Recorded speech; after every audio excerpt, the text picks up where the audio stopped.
κλήθηκα να περάσω από πιστοποίηση για την αναπηρία και μάλιστα στην αίθουσα έπρεπε να ακούσω, κύριε καθηγητά, ότι δεν είμαι τετραπληγικός, αλλά είμαι παραπληγικός με πάρες σε άνω άκρο.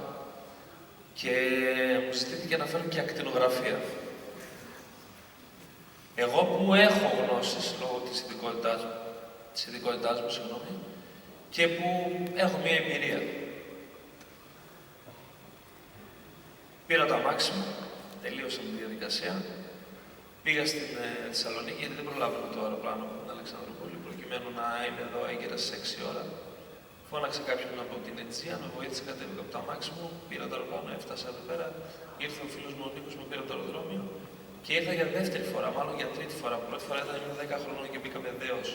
Το είχα πει στον πρόεδρο της Δημοκρατίας τη δεύτερη φορά που ήρθα εδώ, γιατί βραβεύονταν ο Προπατό Οξύμορο για το έργο στην προσβασιμότητα από τις νησίδες ποιότητας.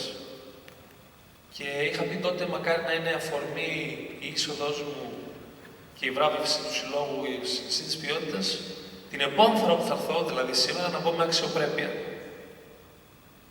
Γιατί και ο ίδιος ο πρόεδρος της Δημοκρατίας κουβαλήθηκε για να μπει μέσα τότε. Πάλι κουβαλήθηκα για να έρθω εδώ μέσα. Δεύτερη σφαλιάρα την ίδια μέρα. Ήθελα να αλλάξω ένα φανελάκι, δεν υπήρχε ούτε καν τουαλέτα. Υπάρχει συγκεκριμένος νόμος για τη δημόσια κτίρια και για τα μουσεία στην Ελλάδα, που εδώ μέσα δεν τηρείται.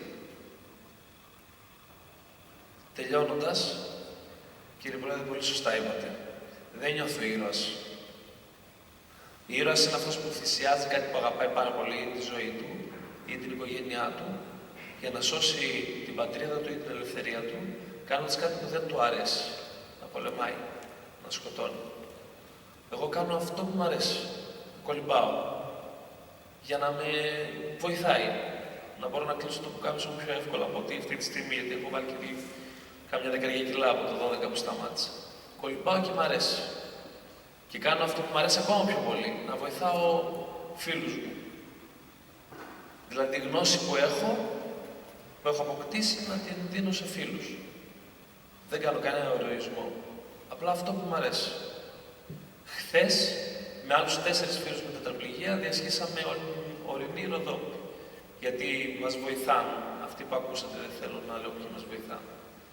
Και σήμερα δεν μπορούσα να πω στο κέντρο της Αθήνας, στο κτίριο της Παλιάς Βουλής. Όποιος νομίζει ότι μπορεί να βοηθήσει να αλλάξει κάτι, ας το κάνει. Σας ευχαριστώ πολύ.